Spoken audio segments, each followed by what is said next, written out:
Kayleigh, so is there anything that you agree with on the Democrats after all these negotiations? Are there any points of unity so far?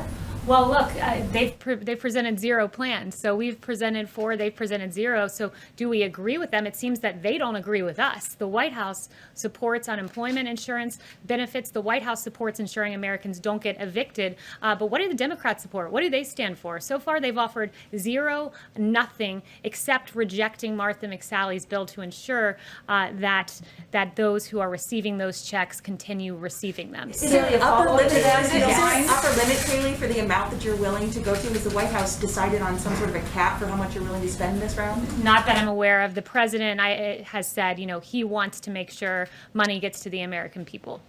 Yes.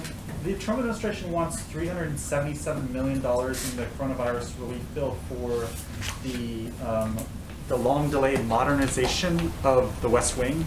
How is that a priority in terms of the coronavirus pandemic?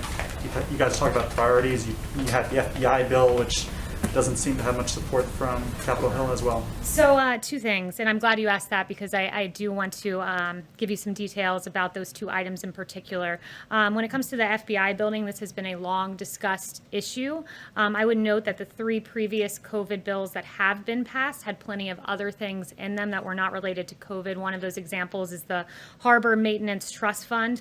This is not a red line for us. It was a part of the initial bill, but it is certainly not a red line. The priority, as I've said several times so far, is unemployment insurance, making sure Americans do not get evicted.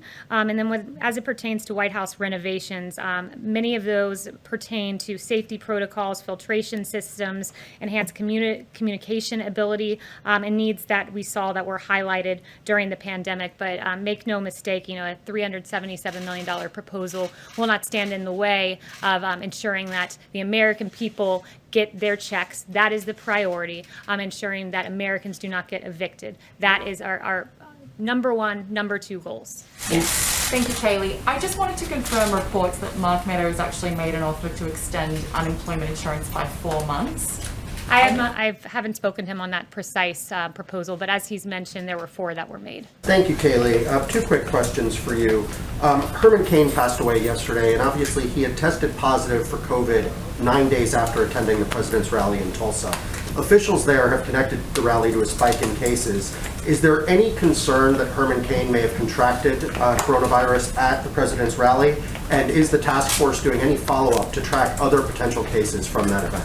Look, Herman Cain is the absolute embodiment of the American dream.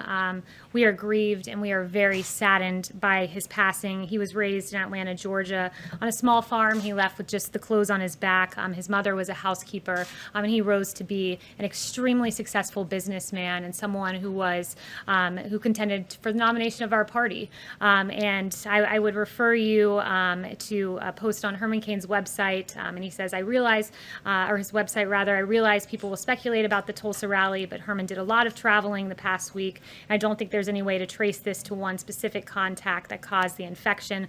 We'll never know.